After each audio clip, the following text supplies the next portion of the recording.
palestra com uma historinha para vocês, uma analogia, certo? Existe um desenho muito famoso na cultura pop ocidental, que foi lançado na década de 90, mas ele continua ainda atuando hoje, esse desenho. Ele é muito emblemático e tange a família, tecnologia, modernidade. Eu queria contar, basicamente, como é a abertura desse desenho e quero ver se os irmãos conseguem entender e lembrar que desenho é esse. Então, esse desenho, ele começa com umas nuvens aparecendo, dando um zoom, um coral cantando ou falando de uma família.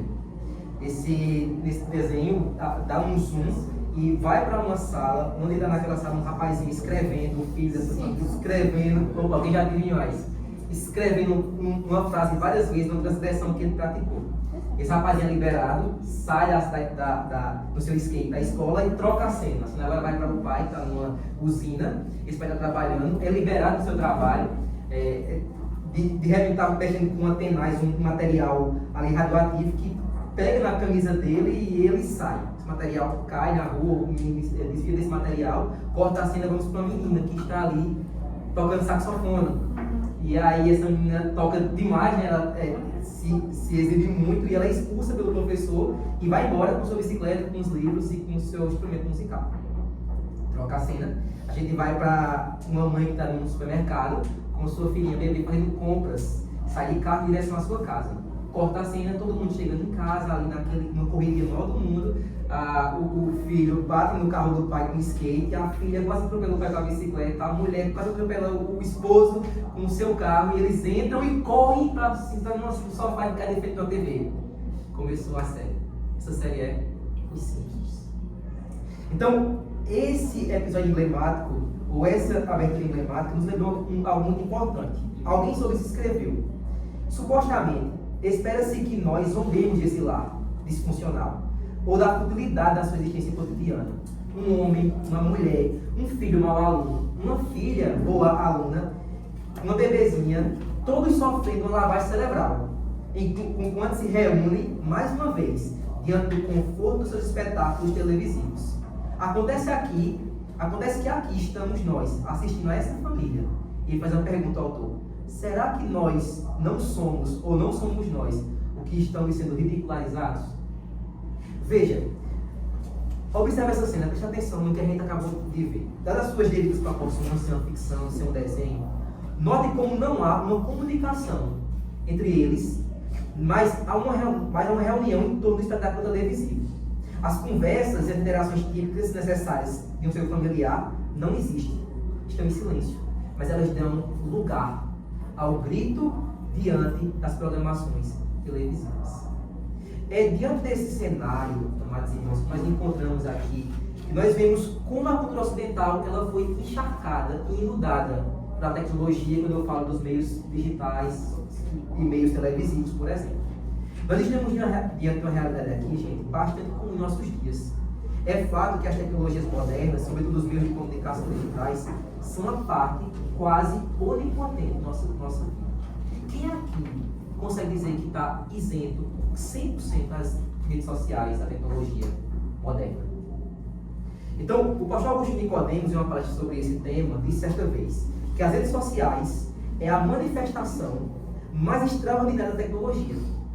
Se você pegar a tecnologia, todos os desenvolvimentos da humanidade e colocar ele no seu ápice, o que o homem conseguiu produzir, as redes sociais, Instagram, TikTok, ele consegue reunir e consegue manifestar de uma forma grandiosa e potencialmente transformadora o que significa a tecnologia.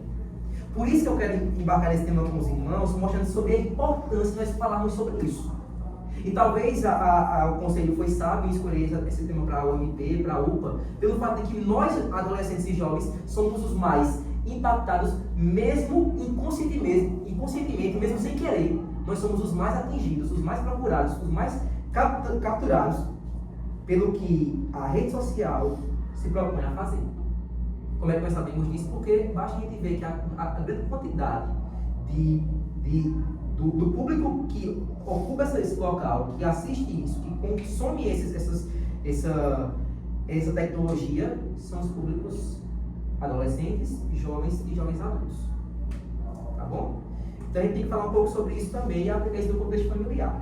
Então as redes sociais vêm ocupando grande parte da agenda das pessoas, cada vez mais de forma democrática, ou seja, ninguém ou pouquíssimas pessoas estão isentas de sua influência. As crianças, adolescentes, jovens, adultos, idosos, os pobres, os ricos, os doutores analfabetos, em maior ou menor grau, são influenciados, mesmo que inconscientemente, pelas redes sociais e pela internet. A sua chegada, como se não bastasse isso, ela não somente influenciou nós quanto indivíduos, você pessoalmente, mas as redes sociais também influenciou o modo de interação. E, sobretudo, modificou ou tem modificado o tipo de relacionamento familiar. Então, nessa palestra, nós vamos investigar e trabalhar sobre essa pergunta que o pastor Érico me fez, né? Online para o mundo, offline para casa. Só que essa pergunta, gente, ela não é tão simples de responder. Ela não é tão fácil. Nós falamos assim, rede social é tudo de ruim, vamos jogar fora. Ou então, nós temos que aderir sempre da rede social, esquecer um pouco a família. Veja que há muitas nuances desse tema. Não é tão simples eu chegar para os irmãos e dar uma resposta clara a isso. Então, eu gostaria de analisar aqui com os amados irmãos essa temática sobre tecnologia, rede social e relacionamento familiar à luz do que nós chamamos de cosmovisão cristã reformada. Então, nós que seguimos a teologia reformada, presbiterianos, congregacionais, alguns batistas, né, nós seguimos essa ideia de que nossa vida deve ser ligada, deve ser vista à luz do Evangelho. Ou seja, para que eu entenda a rede social, tecnologia e família, eu não posso seguir as minhas lentes pessoais, eu não posso olhar do meu jeito, com o meu coração, e nem muito menos pegar de outras pessoas, de outras ideologias. Eu preciso olhar para esses temas à luz da Escritura Sagrada. Tudo certo até aí? Então, o primeiro ponto que eu tenho que fazer, todo tema que eu for olhar, futebol, que eu for olhar sobre política, sobre economia, minha primeira pergunta deve ser, o que a Escritura fala sobre isso? Quando você fala isso, você entra na temática da teologia, da cosmovisão cristã reformada. Certo? Então, nós vamos entender basicamente o seguinte, a minha palestra de hoje. Primeiramente, eu quero explicar o conceito para os amados irmãos, adolescentes aqui, jovens, sobre o que é a cosmovisão cristã reformada. Pode ser que alguém aqui não saiba o que é. Segundo lugar, eu quero aplicar esse conceito à nossa temática. Online para o mundo, offline para casa. E por fim, eu quero trazer algumas aplicações para a nossa vida familiar. Diante disso, o que é que nós podemos fazer? Tá certo? Antes de eu continuar, deixa eu só tomar água, que eu estou um pouquinho doente, tá, gente? Então, eu vou estar fungando um monte de vezes aqui nessa palestra. Então, tenham misericórdia de mim, tá certo? Então, vamos lá. Nós já lemos o texto da Palavra de Deus. E eu queria começar primeiramente falando com os amados irmãos sobre o conceito de cosmovisão cristã reformada. Deixa eu começar aqui perguntando, alguém quer explicar esse conceito? Já para ocupar meu tempo aqui? Alguém sabe esse conceito? Já aprendeu por aqui esse conceito na internet? Falando sobre isso é o pastor Heber Campos Júnior, o pastor Felipe Fontes, o pastor Emílio Garofalo, tem livros sobre isso, muito bons sobre isso. Acho que a melhor pessoa hoje para falar sobre esse tema é o pastor Emílio Garofalo. Então alguém quer falar sobre isso? E que saiba sobre esse tema? E aí, Vitor? Quem mais? Pedrinho? E aí? Cosmovisão cristã? Alguém? Sim. Cosmovisão é a forma de você enxergar, é o ponto de vista que você tem em relação a alguma coisa ali, né? Algum aspecto da vida. Então, a forma como você enxerga aquilo, certo. Esqueci. É justamente a forma como você encara aquela situação. E a cosmovisão cristã é a forma de você enxergar aquilo, a perspectiva de você enxergar aquilo de acordo com a Escritura. A Escritura, perfeito. Então é isso mesmo, Vitor, o que você falou está certo. Então quando eu falo cristã, eu quero apontar também que a nossa cosmovisão, ela antes de ser ativa, de ser passiva, ela é ativa no sentido de que ela aponta também para uma rendição graciosa de Deus, que liberta o coração dos homens e das mulheres da idolatria e de falsas visões da vida e nos capacita por meio da fé em Jesus Cristo a chegar a um conhecimento revelado nele, nas Escrituras e a verdade sobre a criação e sobre todos, olha só gente, todos os aspectos da vida. Ou seja, eu quero mostrar com isso que quando eu falo da cosmovisão cristã, eu quero mostrar para os amados irmãos que qualquer outro tipo de cosmovisão, de pensamento fora do Evangelho, ele é falho. O cristianismo requer exclusividade. O nosso Senhor falou, eu sou o caminho, a verdade e a vida. Então veja que há uma exclusividade no sentido de que nós precisamos dizer, não, eu creio nisso, mas também nessa perspectiva, a gente tem que entender que nós precisamos ser exclusivos, como que o nosso Senhor é exclusivo. Ou seja, precisamos olhar o mundo entendendo que só a cosmovisão cristã, que só o Evangelho é a única lente que vai conseguir interpretar a realidade. Ok? Isso é muito importante. Então não tem como a gente ser aqui parciais. Porque vai vir muitas outras cosmovisões, muitas outras formas de entender, liberalismo, seja nacionalismo, enfim. Mas nós precisamos de fato entrar nessa perspectiva de que apenas a cosmovisão cristã é aquela que interpreta da melhor maneira, é a única que interpreta da melhor maneira o nosso ambiente, a nossa vida. Por fim, quando eu falo de cosmovisão cristã reformada, eu quero aplicar um conceito da teologia reformada, que é entender a história da humanidade como uma meta-narrativa ou história da redenção. Ok? O que quer dizer isso, meus amados irmãos? É que a história ela não é cíclica, como diriam alguns, nem eterna, como diriam os gregos, mas a história caminha para um fim. Deus planejou, desde a sua criação, toda a história como ela tem que acontecer. E a Escritura divide essa história em quatro etapas, 4 fases, 4 caminhos que está acontecendo. Alguém sabe quais são esses quatro caminhos pelo qual nós estamos percorrendo na história? Vou dizer: criação, queda, redenção e consumação. Ou seja, Deus cria todas as coisas boas, o homem, dá ao homem a liberdade de estar no jardim, de comer todos os frutos das árvores do jardim, todos os frutos, mas faz um pacto com o homem de obras, dizendo ao homem que ele não deveria se alimentar do fruto da árvore, do conhecimento, do bem e do mal. Só que o homem, como os irmãos já sabem, ele desobedece a Deus.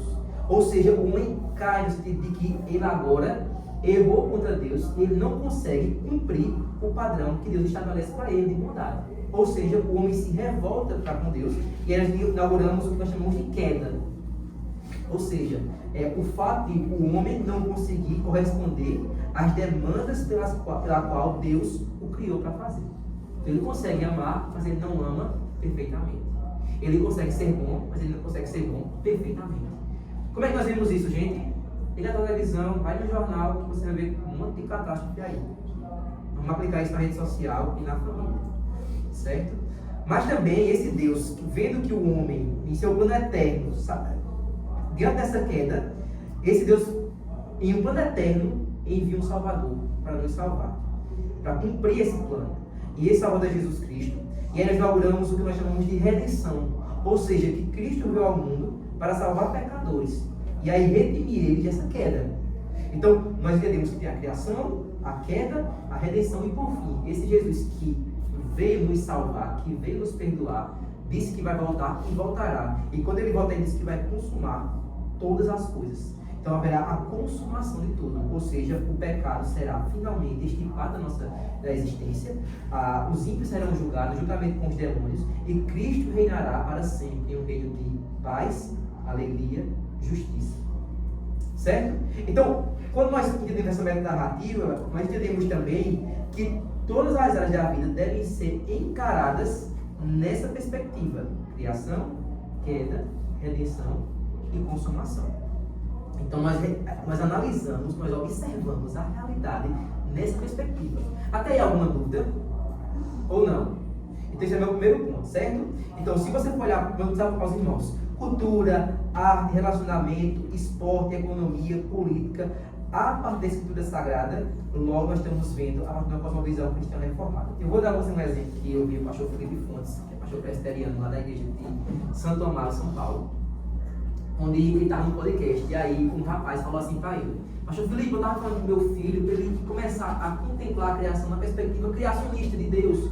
E aí ele falava: olha filho, como é lindo o céu estrelado, como é bonita as estrelas, a lua. E o pastor Felipe falou: comece a explicar também a partir não somente da criação de Deus, mas de todo o plano de redenção de Deus. Ou seja, quando você estiver instruindo o seu filho, ele fala para o pastor, né, que estava entrevistando ele, diga assim: filho, olha como é bonita essa criação de Deus, as estrelas, o céu, a lua. Você sabia que há pessoas nesse momento que não podem contemplar isso?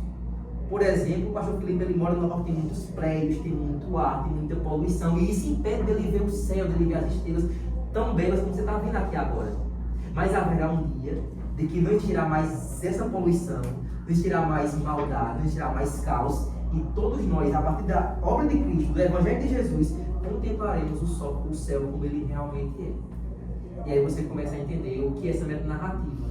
É olhar tudo na vida a partir da perspectiva do Evangelho de Jesus, as Escrituras, como você disse. Beleza, ficou mais claro, né? Não somente olhar a criação, o cosmos, a realidade das coisas, nem somente a maldade das coisas, mas olhar na perspectiva de que Cristo também é Senhor sobre qualquer outra coisa. Cristo não somente é Senhor sobre a minha vida e sobre o meu coração, mas Cristo também é Senhor sobre a economia, sobre a cultura, sobre a arte, sobre a tecnologia, sobre as redes sociais. Então, nós estamos aqui não somente para difundir o Evangelho que salva almas, mas também o Evangelho que pode impactar e influenciar toda a sociedade. Tá certo? Entendendo que, como Jesus falou, não peço que tirem do mundo, mas que levem do mal. A gente não vai mudar esse mundo caído. Nós apontamos para um mundo, novos céus e nova terra, onde habita a justiça, tá certo? Isso é o que alguns teólogos chamam de neocalvinismo, né? Ficou muito famoso por Abraham Kuyper, que diz essa frase, que não existe um sentimento cúbico no universo sobre o qual Cristo é soberano sobre todos, o qual eu posso dizer que isso é meu, ou isso não é meu. Tudo é dele. Todas as coisas pertencem ao Senhor Jesus Cristo. A cultura, a arte, a política, a filosofia, certo? Ou seja, primeiro, a aplicação para a nossa vida. Nós não podemos, amados irmãos, restringir nossa fé a impecatolé. Deus nos chamou para que ensine nossa fé também na universidade, na escola, na família, na rede social. Isso quebra aquele paradigma que a igreja medieval tinha e que os reformadores bateram muito em cima, que é o fato de que, gente, de que o ser religioso, ele somente é religioso no templo. Isso não existe. O tão crente que eu sou aqui na Impecatolé, eu devo ser crente no meu trabalho, na minha profissão, na minha família, na minha casa. Beleza? Ok. Então vamos trabalhar essa realidade das redes sociais, da tecnologia, da família, a partir da escritura, através dessa cosmovisão, que é o que a gente analisa. Certo? Então o segundo ponto da palestra, o primeiro ponto é explicar o que é a cosmovisão cristã reformada. O segundo ponto é como a criação de Deus explica as redes sociais, tecnologia e família. Certo? Como é que tudo isso funciona na criação, né? Então vamos lá. Deus criou o mundo e ordenou que o homem utilizasse a sua inteligência sujeitando a terra e nomeando os animais. Nesse aspecto, a tecnologia procede de Deus e não dos homens. O primeiro ponto é esse. Os irmãos, não sei se os irmãos sabem, mas a gente entende que na criação Deus deu ao homem 3 mandatos. Alguém vai falar sobre isso aqui?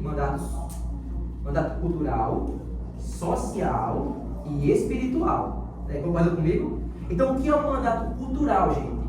É o que Deus nos ordena quando Ele fala: domine sobre a terra, sujeite ela, produza.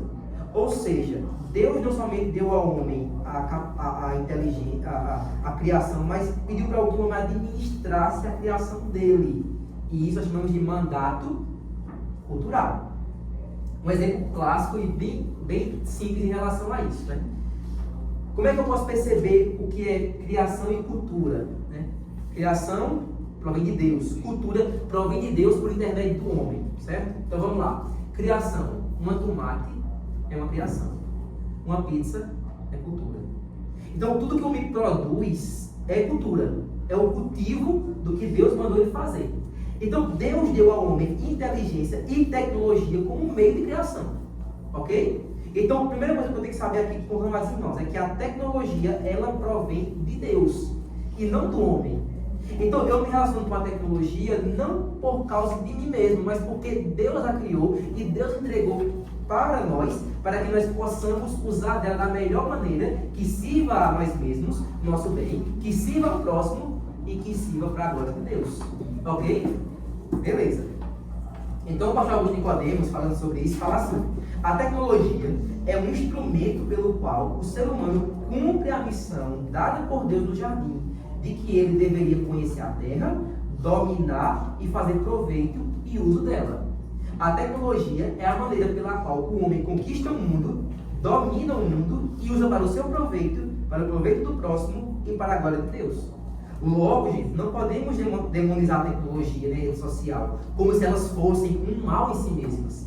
Pelo contrário, foi Deus que criou ela e que Deus entregou para a gente. Deus deu o seu celular para você através dos seus pais, o seu Instagram, a sua influência, a sua inteligência. Então, nossa primeira visão diante da criação é que, se foi Deus que mandou eu fazer aquilo, eu não posso me ausentar dessa função. Eu não posso me esquecer de que isso é um presente de Deus para a minha vida. E que ele pode ser um grande meio para que Deus possa ser glorificado em nosso mundo. Tá certo? Então, não podemos demonizar a tecnologia nem redes sociais como se ela fosse um mal em si mesma. Mas são frutos da graça de Deus para o homem, sendo um meio de glorificar o seu nome. Quando a exposição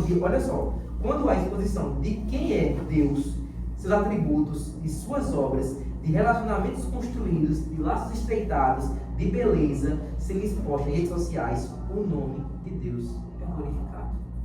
Isso parece ser besteira.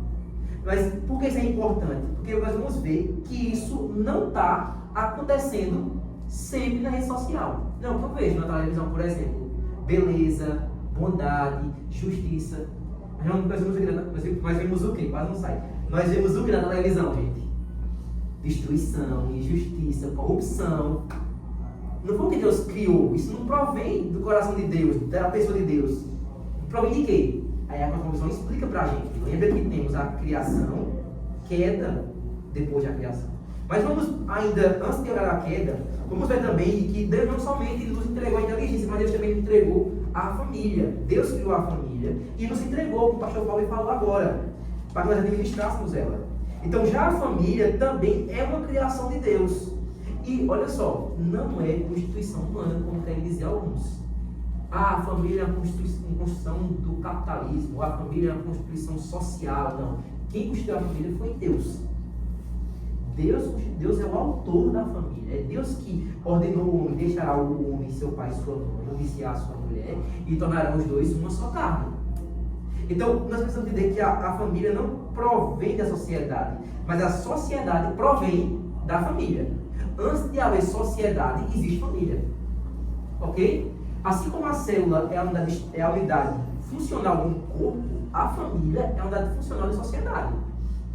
Ok? Então não se espantem quando as pessoas, por causa dos seus corações pecaminosos, ataquem o padrão de família que Deus estabeleceu. Entendem isso, né? Porque como é que eu destruo a sociedade e construir outra do jeito que eu quero? Destruindo aquilo que é mais básico para que eu defina a sociedade, que é a família.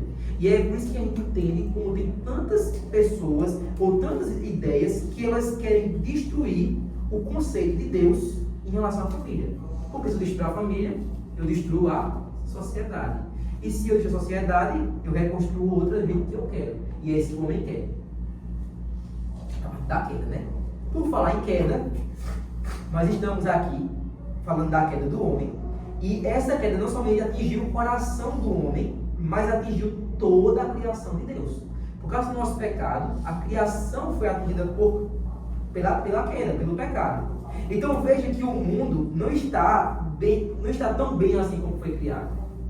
Em busca de uma falsa liberdade, como independência de Deus, o homem quebrou o pacto das obras proposto pelo Criador. Certo? O homem quebrou. O autor do pecado não é Deus, é o homem, é o nosso coração. É o nosso coração que se revolta contra Deus, que quer autoglorificação, que quer autopromoção. Assim o pecado penetrou na alma humana, atingindo de maneira avassaladora o ser como um todo. Tudo que fazemos foi afetado pelo pecado, inclusive nossos relacionamentos. Certo? É o que nós chamamos na teologia de depravação total. Quando eu falo total, não quer dizer que o homem ele chegou ao estado último do pecado, como se todos nós fôssemos Hitler.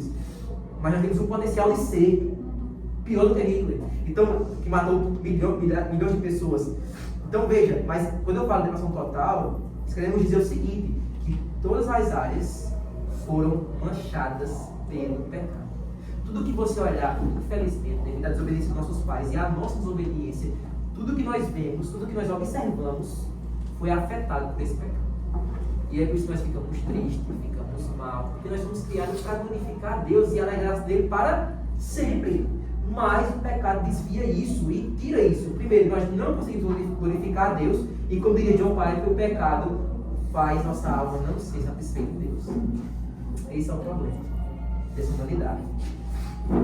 Então, vamos lá. É muito claro observarmos como o pecado do homem, ele atingiu ou ele está presente na rede social. Veja que o homem agora começa a ser escravo da sua própria criatividade. O que era para ser tido como beleza, para honrar a Deus, agora é mostrado. É um senso de autopromoção, de autoglorificação, leva as pessoas a ter algumas consequências nas redes sociais, na tecnologia. A exibição explícita, gente, e íntima do corpo, da vida, dos filhos, da família, a uso de comportamentos em busca de atenção, a busca de felicidade em relações sexuais ilícitas e a facilidade delas, como o adultério, a pornografia, a masturbação, elas têm aumentado cada vez mais devido ao pecado do homem, e a rede social tem demonstrado isso para a gente. Mas não somente isso, com o pecado e com a queda nós presenciamos também a formação de relacionamentos superficiais. As pessoas acham que porque tem milhares de seguidores, tem vários amigos e podem se intrometer, podem participar da vida de alguém. Mas não somente isso, nós também quebramos relacionamentos por motivos das redes sociais. Quem aqui nunca viu uma grande discussão, gerou grandes tretas como vídeo no Twitter, né? Quebra de amizade, quebra de laços familiares, por causa do pecado aplicando a rede social. Então, a grande quantidade de tempo investido nas redes sociais, em detrimento do tempo com Deus, que era do primeiro mandamento: não terás outros deuses diante de mim. Então, veja como aqui pode se tornar um grande meio para o motivo da idolatria, o motivo de não honrar pai e mãe, o cultivo da cobiça. A rede social, que era uma bênção, devido ao pecado do homem, tem se tornado um grande campo de guerra, onde pessoas são feridas, machucadas e machucam também outras pessoas. Gente, só uma pausa, tá muito bom a coisa, tá bom, funcionador quer que eu aumente, o menino tá frio. Pessoal, o menino ali tá... Tá ruim pra você, tá ruim pra você. Não, pra mim tá bom. Pode ser prejudica. Não, mas eu tô me recuperando, gente, só a coriza mesmo. Tá tranquilo, tá tranquilo. Obrigado pela preocupação. Então, até alguma dúvida? Não, né?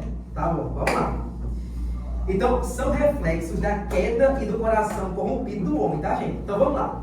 Mas veja que não somente o pecado atingiu a rede social, mas também atingiu o contexto familiar. Então, vamos lá. Brigas, intrigas, violência e morte são realidades no contexto familiar. A família que era marcada pelo afeto, pelo afago, pelo zelo, pelo carinho, agora abre mão para o divórcio, para a violência, para a desordem. Então, veja que com o pecado houve uma facilidade em dissolver casamentos devido à queda. Ou também, nós percebemos isso de forma mais sutil, gente, que é o motivo desse tema que o pastor Eric propôs para a gente. A falta de comunicação, a falta de confiança, de zelo, de respeito entre pais e filhos, entre irmãos, entre marido e mulher. Veja, hoje as pessoas elas se preocupam muito mais, devido à queda do homem e do pecado, com uma curtida do que com um abraço de pai e de mãe. Até parece pra gente se meio careta, né? Mas não tenho dúvida de que isso é reflexo do pecado e do coração dos homens. Então aqui a conversa começa a ficar mais séria e complicada. Porque o grande problema não está na rede social, nem na família, muito menos na família. Mas o grande problema está no nosso coração, no meu coração. Como diria pai mais uma vez, né? O seu pior inimigo é você mesmo. Na verdade, muito tempo atrás ele já falou sobre isso, né? Que o coração do homem é desesperadamente corrupto. Então é o pecado que mata o homem e do coração que procede todos os maus desígnios. Então, gente, é preciso diante disso, nessa visão cristã, que haja uma solução para a gente. Porque de um lado eu vejo a rede social como algo bom e a família como algo bom, mas eu não consigo cumprir sempre isso. E nós podemos aplicar na nossa vida isso, certo? Nós podemos aplicar muitas vezes na nossa vida isso. Então é preciso uma solução para essa problemática. Por quê? Porque o cristianismo nos mostra dois fatos importantes. Primeiro, que é impossível para você e para mim resolver esse problema. É impossível para um coração corrupto e morto mudar de disposição e atitude para com Deus, uma vez que o pecado é uma revolta contra Deus. Então, para o cristianismo é impossível fazer isso. Quando o jovem rico vai até Jesus e pergunta a ele, mestre, o que é preciso fazer para dar a vida eterna, Jesus mostra que o problema daquele jovem rico era que ele amava mais a riqueza do que a Deus, ou seja, ele tinha um ídolo e que ele não poderia ser salvo com essa pergunta. O jovem rico vai embora porque amava muito o seu ídolo. E quando os discípulos perguntam para o Senhor, Senhor, então quem pode ser salvo? Qual é a resposta do mestre? Alguém sabe? Alguém lembra? Quem pode ser salvo? Jesus fala para a gente: para os homens isso é impossível, mas não para Deus, porque para Deus tudo é possível. Então, a segunda mensagem que o cristianismo nos mostra é que Deus enviou o seu Filho Jesus para fazer o que nós não poderíamos fazer: morrer numa cruz para perdoar e livrar da condenação e dos pecados que exigem nossa condenação ao inferno. Mas não somente Ele morreu por nós, mas diz Paulo em Romanos capítulo 4, versículo 25, que Cristo ressuscitou para a nossa justificação. Ou seja, nos deu uma nova vida, uma nova história, um novo caminho para nós seguirmos. Amém, gente? Então, veja que, embora nós tenhamos aqui o contexto de criação em redes sociais, encontramos o contexto da queda nas redes sociais, o pecado nesse caminho da família, nós temos agora o nosso quarto ponto, que é a redenção nas redes sociais e na família. Como o Evangelho, e aqui é o ápice da palestra, como o Evangelho, ele vai moldar a nossa perspectiva sobre família e rede social. Porque embora a criação seja perfeita e bela, nós vimos pela cosmovisão cristã reformada que ela foi manchada pelo pecado. Então não tenho como voltar para a criação pelos meus próprios caminhos, que é o que as pessoas querem fazer. Então, tá, você falou que Deus criou bom isso aqui, e que eu bagunçei tudo com pecado. Então, eu vou deixar de pecar para voltar ao que era. Mas isso é impossível para a gente. Porque nossa natureza foi corrompida, manchada pelo pecado. Então, é preciso que haja uma solução fora de nós, que nos transforme e nos habilite a, agora, obedecer e viver para Deus. E aí, onde a redenção e onde o Evangelho de Jesus. Então, quando o Evangelho encontra o nosso coração e nos transforma em novas criaturas, nós temos novos desejos e novas disposições. Então, o que o Evangelho faz é algo mais profundo do que somente dizer o que eu tenho que fazer ou o que eu não posso fazer. Mas o Evangelho de Jesus, ele muda o meu coração. Nas palavras de Jesus, quando o Evangelho me alcança, ocorre a chamada regeneração, um novo nascimento. E esse novo nascimento não pode ser feito por outra pessoa senão pelo Espírito de Deus. Então, através de Cristo e do poder do Espírito, conseguimos realizar aquilo para o qual fomos criados, glorificar a Deus e alegrar-se dele para sempre. Então, através do Evangelho de Jesus, somente dele, nós podemos de fato voltar a glorificar a Deus. Agora, nossa rede social se transforma numa grande plataforma de propagação do Evangelho e nossa vida em um grande holofote, gente, que aponta para Cristo. E que nos amou e nos salvou. Mas também que salva pecadores. Nossa família torna-se agora num grande ambiente, gente, de comunhão, de fortalecimento e de direcionamento para uma vida que glorifique a Deus. É através do Evangelho somente que conseguimos servir a Deus, gente, e conseguimos equilibrar nossa cosmovisão diante de um mundo caído. Ou seja, qual é a maneira que vai equilibrar família, rede social, tecnologia? O Evangelho. Só através do Evangelho é que a gente vai conseguir ter um ótimo equilíbrio entre família, entre tecnologia e rede social. Então vamos lá. Mais ainda, existe um quinto elemento aqui nessa palestra, que é, lembra que eu falei o quarteto, né? Criação, queda, redenção e consumação. Por que é importante falar sobre a consumação? Porque, nesse momento, salvos pela graça de Deus, nós ainda experimentamos os efeitos do pecado. Concorda comigo? Sim. Ninguém aqui é um ser perfeito, que está isento do pecado. Então, em primeiro lugar, nossa vida agora é uma vida de luta contra o nosso coração, com o auxílio do poder e o poder do Espírito de Deus, mas entendendo que haverá um dia em que cessarão nossos conflitos e os pecados que nos assediam, nosso coração terão. Quando o Senhor Jesus voltar, estaremos face a face com Ele, seremos uma só família, e não haverá disputas por atenção e dores que nos atingem nosso coração. Então, ainda assim, nesse contexto em que o Evangelho guia o meu coração, eu sou chamado a lutar contra mim mesmo, no poder de Deus. Mas haverá um dia em que restará o Evangelho, e, como diria Lutero, o pecado será extirpado do meu coração. O pecado não fará mais parte disso. Então, eu vivo nesse mundo, nessa perspectiva de que eu estou aqui, mas que um dia esses sofrimentos, essas dores, esses conflitos, esses assédios que o pecado nos faz e que o nosso coração aceita muitas vezes, eles acabarão. São Paulo, então qual é a consequência disso para a minha vida? Paulo fala para a gente em 1 Coríntios capítulo 15, versículo 48. Vamos abrir lá rapidinho. 1 Coríntios 15, saber da consumação. Qual é a importância de saber que Cristo vai voltar para a gente? 1 Coríntios capítulo 15.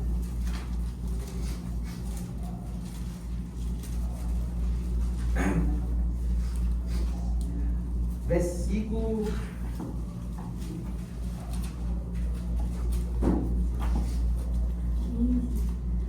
50 a 58. Eu vou ler e vou comentar com os irmãos, certo? Só para a gente ter noção desse texto aqui e lembrar qual é a importância de saber todo esse contexto que eu falei até agora, certo? Então, Paulo está dizendo assim: isso afirma, irmãos, de que a carne e o sangue não podem herdar o reino de Deus, nem a corrupção herdar a incorrupção. Eis que vos digo um mistério: nem todos dormiremos, mas transformados seremos todos. Num momento, num abrir e fechar de olhos, ao ressoar da última trombeta.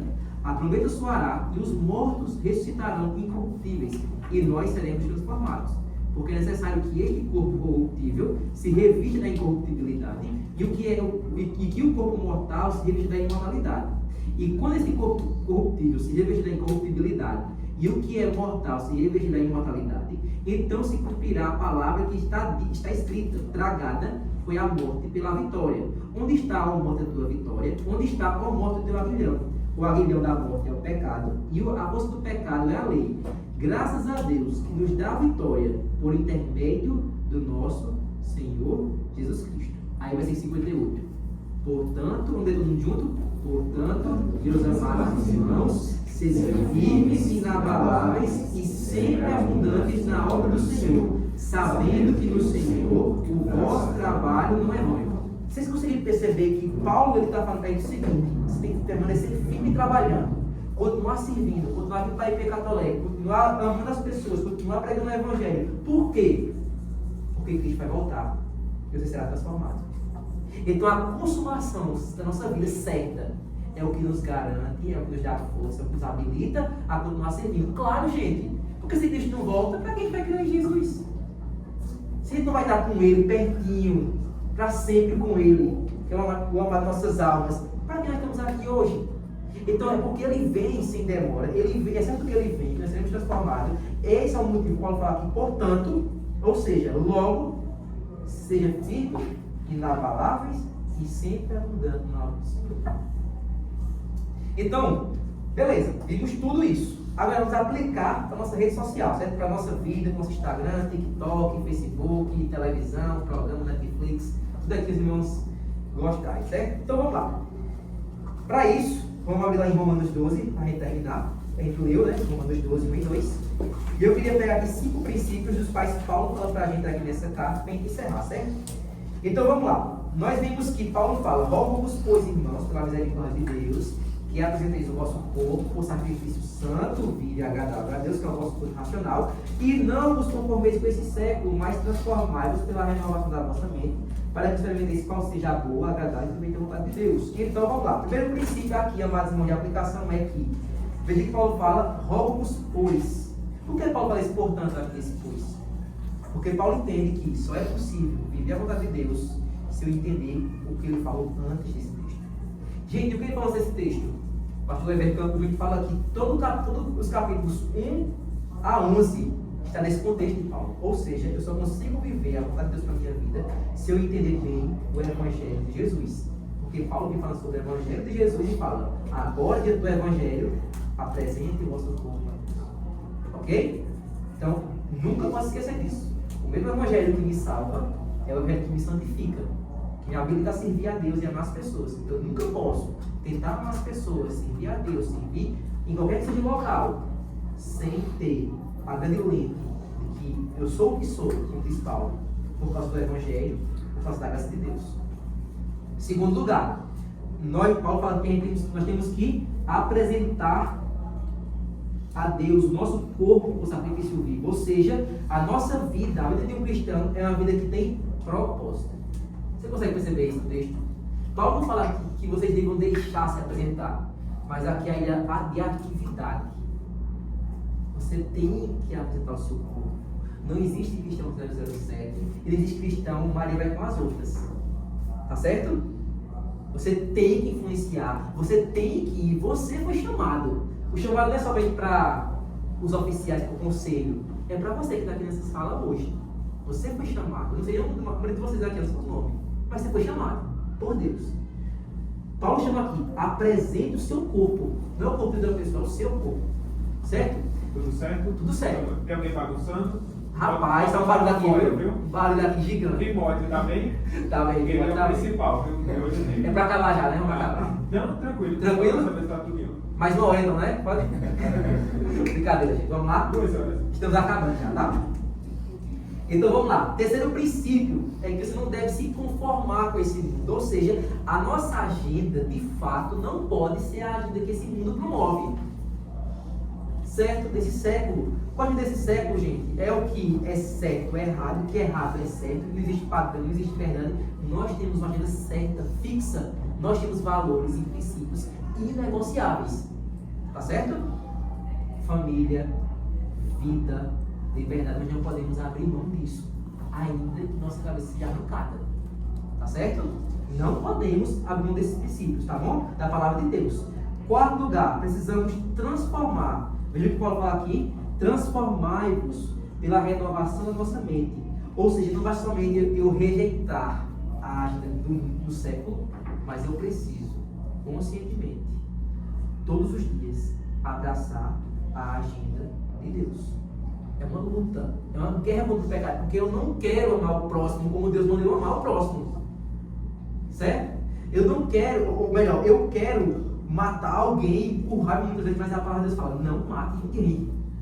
É difícil, mas nós somos chamados a abraçar e subscrever nesse mundo hostil a agenda e a vontade de Deus. E aí vamos aplicar a experiência social para terminar. Veja, o problema não está nas redes sociais, nem na família. Está no nosso coração pecaminoso. Só o Evangelho de Cristo pode transformar o homem em uma nova criatura. O primeiro ponto é esse. Você nunca pode obrigar alguém a fazer algo cristão, de acordo com a Escritura, se essa pessoa não foi encontrada pela Escritura. É impossível. Você vai criar um religioso no máximo. Não sei se aqui é um religioso ou não religioso, né? O melhor é alguém que seja de fato convertido por Jesus. Tá? Então, uma vez transformados, precisamos aplicar as verdades eternas em nosso contexto. Vamos lá. Como é que eu vou aplicar isso? Agora, prática, na minha vida, no meu Instagram, no meu Facebook, no Netflix. Eu preciso lutar contra o vício e contra a espetacularização das redes sociais. Eu serei bombardeado, você será bombardeado, mas nós somos chamados a lutar contra isso. E nós temos à nossa disposição o próprio Deus conosco, o Emmanuel, o Espírito Santo conosco, que nos ajuda a dizer, nesse site eu não entro, nessa página eu não mexo, tá bom? Esse momento agora é da minha família, eu vou dedicar a minha família esse momento, vou ligar para o meu pai, vou ligar para a minha mãe, vou ligar para o meu irmão, sei lá, vou fazer alguma coisa. Então eu preciso lutar contra o vício, não tem outro caminho, tá bom? Mas o Evangelho nos dá força para isso. Segundo lugar, eu tenho que lutar, não somente para me afastar contra o vício, essas coisas, mas eu tenho que lutar, gente. Aqui é um ponto para nós jovens, nós precisamos lutar pelo relacionamento familiar cada vez mais. A gente não pode esperar dos nossos pais que eles que venham atrás de nós. Ah, vou esperar minha mãe me dar um presente, vou esperar meu pai ligar para mim. Não! O abraço tem que partir de nós. Geralmente tem que falar de família, a gente fica focado no pai e na mãe, né?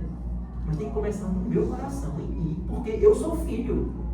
Eu não sou, isso é uma coisa importante. Eu não sou casado, eu não sou mãe e tal, morar aqui, né? Mas eu sou filho. Então eu preciso exercer a minha função de filho. Tanto dentro como fora. Isso é importante. Por quê? Eu podia dizer assim, não, vamos tirar um tempo da rede social e dedicar para a família. Mas eu acho que chegou a hora de nós jovens atuarmos na rede social e para a nossa família. Em um mundo em que a família é quebrada, desvalorizada, que a gente não vai na rede social. Uma foto, uma mensagem. Isso é lindo. Tem coisa mais linda do que uma família cristã na rede social influenciando outras famílias. Quantas vezes já fui influenciado pelo Instagram do André? É que André, né? André Bispo. Quantas vezes pelos textos do André, por exemplo? Rapaz, aquele campo é grande. Então nós precisamos, como o Senhor Jesus disse, ser sal da terra e luz do mundo. Tá certo? Nós precisamos usar a nossa rede social, gente, com propósito. E não aleatoriamente, de todo jeito. Mas ali tem que ter expressão de beleza, de zelo, de cuidado. Ok? Tem que ter isso. E nós também temos que ser influenciados por pessoas boas. Quando fazemos tudo isso, para terminar, confira o que Paulo fala para a gente aqui em Romanos 12, versículo 2. Para que experimenteis qual seja a boa, agradável e perfeita vontade de Deus. Depois de você fazer todo esse processo na sua vida, de apresentar a Deus no corpo e amar o Evangelho, você já vai ser recompensado por Ele. Isso não é ser coach, tá? Isso é o que você fala. Quando eu apresentar a minha vida a Deus, quando eu sirvo a Deus, Deus promete que nos recompensa com a boa, perfeita e agradável vontade. Você pode experimentar a agradável, perfeita vontade de Deus, seja na rede social, na família, quando nós entendemos esse processo de que só o Evangelho tem a capacidade de nos habilitar a servir a Deus da melhor forma. Estou vendo uma página lá, um filme, uma série, estou vendo alguma coisa. A primeira pergunta que isso faz: isso glorifica a Deus? Isso reflete o Evangelho? Isso que eu vou postar honra a minha família? Esse tempo que eu estou na minha rede social, eu posso sair para algo melhor para a minha família? São perguntas que a gente faz e responde à luz da cosmovisão cristã, e a gente aplica para a nossa vida e nós pensamos: poxa, esse é um bom caminho, ou não, esse não é um bom caminho. Seguir tal influenciador que não quer saber de família, que destrói família, não é um bom caminho. Deixa de seguir o cara, velho. Deixa de seguir a mulher, por mais influência que seja e tal. Tá certo?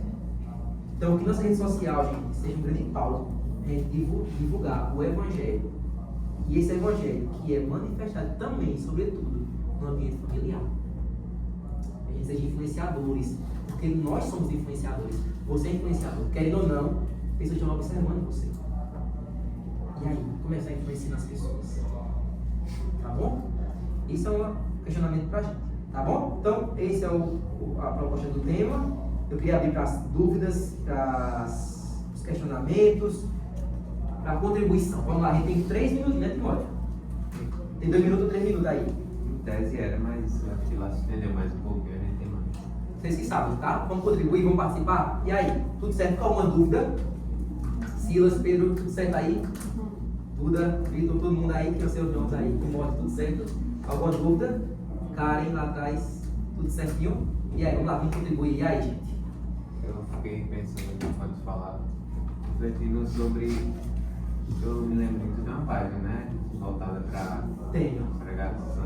É. Pregação, mas compartilhar, né? É, A né? mensagem. Isso é um ponto importante, porque assim, a gente também não pode, uma coisa que eu penso assim, poxa, quem me segue muitas vezes não é somente pessoas cristãs, mas também muitos não cristãos. Então, eu tenho aquela página pessoal que as pessoas acompanham a minha vida e a sua vida também, tem que botar, tal, o pessoal quer saber disso, mas nesse contexto, a gente não pode se isolar disso. Aquela página, mas a gente tem uma página para a gente colocar a opinião da gente, o que a gente pensa, o que está acontecendo. Então, eu penso que o cristão ele deve ser uma pessoa entusiasta. Em que sentido? Tem que estar antenado, tem que estar ligado, tem que estar participando daquilo. Se há tanta gente, pessoal, influenciando para o mal, por que a gente não pode influenciar para o bem, para a glória de Deus? A gente tem um celular, a gente tem contato, a gente sabe. Você entende a nossa preocupação? Em vez de eu me eximir, porque eu não posso ser um influenciador? Olha isso desse péssimo influenciador que só promove pecado, que promove só coisa ruim. O pouco que eu puder fazer, né? Eu faço tão pouco, posto pouco. Mas o pouco que eu puder fazer, ele que já posso influenciar de amigos meus católicos que não têm religião, que são ateus, e que hoje já começam a ter uma visão diferente, já porque observou na minha página, no meu Instagram pessoal. Entendeu? Ah, não sou famoso. Não precisa. Eu quero acompanhar você. Eu quero acompanhar você. Eu quero acompanhar uma pessoa. Isso é importante também. Às vezes a gente se preocupa muito com o número, né? Exatamente. Se a gente alcançar uma pessoa, já está valendo para nós. Irmão, um álbum que você prega o evangelho já não tem valor, não tem preço. Né? Você pegar alguém dizer assim, poxa, foi aquela publicação sua que estragou na minha mente. E assim, o mundo não se cala, né? E a gente quer acabar escalando certas coisas. Então, uma coisa que eu tô aprendendo bastante esse ano é sobre isso. Tipo, se eu posso falar, por que eu não vou falar? Porque o mundo ele não fica calado. E muitas pessoas, até não cristãos, e até cristãos que a gente percebe, um testemunho que leva muita gente a acreditar em falsos profetas e tudo mais. Isso. E a gente vê que estão levando um monte de gente para a perdição. E a gente fica calado, né? Perfeito. Quanto a isso. Com certeza. E até mesmo nossa família, para a gente poder. A gente sabe tal conteúdo, mas no contexto familiar eu posso divulgar um vídeo que ajuda a minha família, o meu pai e minha mãe a entender aquele conteúdo que eu não consegui explicar, por exemplo, uma pregação do pastor Hernandes, uma pregação do pastor Augusto, que estão online naquele momento. Isso é uma grande forma de a gente unir esses dois temas, rede social e família. Certo? Quantas vezes a gente foi abençoado com pregações que a gente assistiu e acabou compartilhando para nossos pais e tal, sobre a palavra de Deus? Aí às vezes é o que a gente quer falar, mas a gente nem sabe como falar. Quem sabe como falar isso, está ali para ajudar a gente nesse sentido. E aí, mais alguém? Vamos lá, Silas. Eu gosto de você, rapaz. É um rapaz de boa. Ela contribuir? Tudo tranquilo? Pronto, então eu vou liberar vocês. Vamos fazer uma oração para terminar? Não, a Silvia vai. Ah, você já vai. Ah, desculpa. Mas, os organizadores da Conferência da Família, queremos agradecer a Samuel, a você. Obrigado. E nós temos um mimo. Obrigado. Em forma de agradecimento. E eu queria contar a Karen, se ela pudesse fazer. Ah, vai mudar a minha. O patrão é nosso. Vai tirar uma Quer tirar a foto? Quer pegar o mimo? Pego. Vamos lá. Pronto, deu certo. Isso Né? vai orar, Karen. Pede pra alguém se quiser tirar uma foto. Eu não vou orar. Agradecendo, né, pela vida dele, pela família dele. Amém. Senhor Deus, nosso Pai, nós te agradecemos, Deus, por podermos estar na tua casa nessa manhã, Senhor, para ouvir mais da tua palavra, do teu evangelho, Senhor, através da vida do nosso irmão Samuel, Pai. Nós te clamamos, Deus, pela vida dele, que o Senhor possa estar abençoando todas as áreas da vida dele, Pai, que o Senhor possa estar guiando, direcionando, Senhor, abrindo entendimento, para que ele possa, Senhor, continuar cumprindo com a tua vontade e te glorificando, Senhor, em tudo que ele possa fazer. Nas atitudes, nas palavras, nas pregações, no ministério, Senhor, que o Senhor seja glorificado, Pai, através do teu Filho.